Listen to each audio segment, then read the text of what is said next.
I would like to invite to the stage Carl Lindholm, who will introduce John Morton. Middlebury men in the 1960s were required to enroll in ROTC for 2 years. And a significant percentage stayed in the program and graduated as commissioned officers in the Army. That's what John Morton did. And that decision sent him to Vietnam. I didn't go to Vietnam, but I taught a course on the Vietnam War in the American Studies program here. I always invited John to speak to the class. He would start by saying, "I was training for the Winter Olympics in Alaska when I got my orders for Vietnam." He would then talk about being a mobile advisory unit leader in a tiny hamlet in the Mekong Delta. And he would do so in a manner of humility and honesty that never failed to transfix my students. About that year in Vietnam, John says, "It instilled in me the healthy perspective of not sweating the small stuff and recognizing that almost everything is small stuff." Before going to Vietnam, John was a champion skier at Middlebury, captain for 2 years, Eastern Collegiate cross-country champion in his sophomore year, and again in his senior year.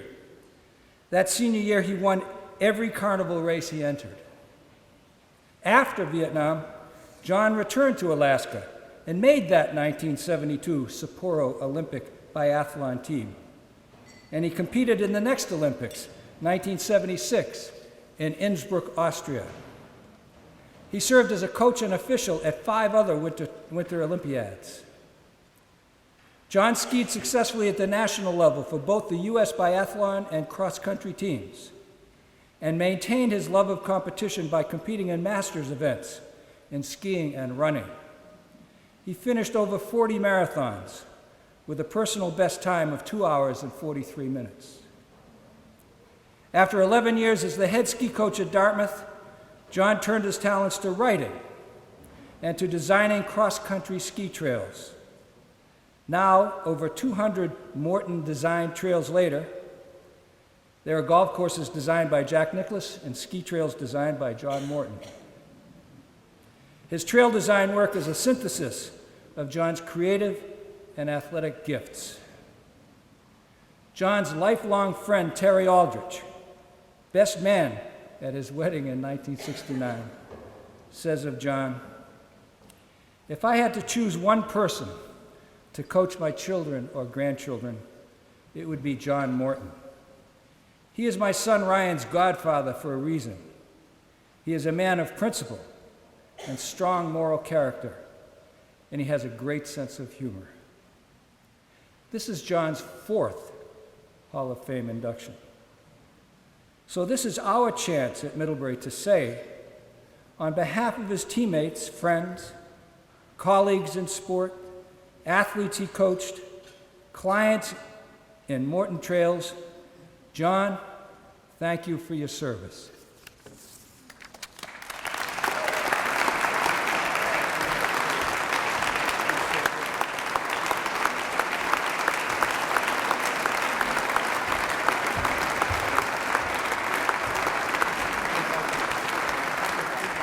Thanks very much. I remember watching the 1960 Winter Olympics from Squaw Valley on a small black and white TV. Penny Patu from Guilford, New Hampshire, won 2 silver medals, which was when I realized that the Winter Olympics weren't just for Europeans with names like Sixten Jernberg, Galina Kolikova, or Helmut Recknagel. I was 13 years old, and I knew then what I wanted to do. A couple of years later, Middlebury College hosted the Eastern Prep School Ski Championships. Although we inconvenienced Middlebury's students by monopolizing the Snow Bowl and clogging the dinner line at Proctor Hall, the college students were gracious and interested in how we were doing. Following that weekend, I knew where I wanted to go to college. When my guidance counselor suggested I consider a couple of backup schools, I responded that I was applying early decision to Middlebury and that I didn't have a backup plan. A high school English teacher who was a Middlebury alum brought me over to meet Fred Newberger, the admissions director. I was afraid that that interview didn't go so well. But in the autumn of 1964, I was one of dozens of Middlebury ski team hopefuls crammed into a stuffy room, which actually was right up there, for our first ski team meeting. Middlebury's legendary coach, Bobo Sheehan, warmly greeted all of the returning skiers and the incoming freshmen. He opened the meeting by acknowledging that around here, boys, hotshot alpine skiers are a dime a dozen. If you new guys want to compete for Middlebury, you'd better learn to ski cross country. That was music to my ears, since I was a mediocre slalom and downhill skier, and I was a pathetic jumper. My teammates set a high standard for training hard while preserving the joy of the sport. I came to Middlebury for the ski team, but I got much more than I anticipated in the classroom. Robert Pack was my freshman English professor, as well as my advisor. He demanded as much from the athletes trying to hide in the back row of his classroom as he did from the National Merit Scholars in the front row. By the end of my first year, I was struggling to select a major, so I sought Mr. Pack's advice. "Oh, that's easy," he responded, printing English on the form and then finalizing the decision with his signature. It was a tough major for me, and I never would have passed the comprehensive exams without the extra help sessions organized by some of my classmates. But I gained a lifelong love for reading and even developed the confidence to write, which I never would have imagined before Middlebury. Mr. Pack would smile to know that at least 4 members of the 1968 Middlebury ski team are published authors. There was a third unanticipated gift that I received from the college. ROTC was required for all male students during our first 2 years. With the Vietnam War raging, many of us assumed we'd be better off on active duty as officers, so we stayed in ROTC.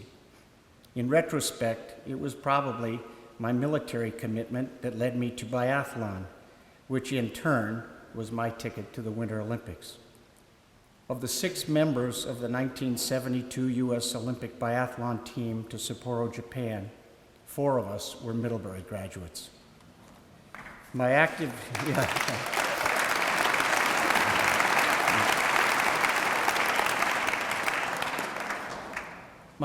duty obligation also included a tour in Vietnam, which I wouldn't want to repeat, but was a remarkable education. On a daily basis, I experienced history, culture, politics, religion, economics, and leadership, both good and bad. If the ski trails and the classrooms of Middlebury provided me a world-class undergraduate education, Vietnam was a crash course in practical application. There is much more that I have gained from attending Middlebury, but I'm out of time. Otto Schneebs, one of Dartmouth's early ski coaches, is credited with saying, "Skiing is not a sport, skiing is a way of life." I'm grateful to Middlebury for teaching me the skiing way of life, and I'm especially honored to be included in this group tonight. Thank you very much.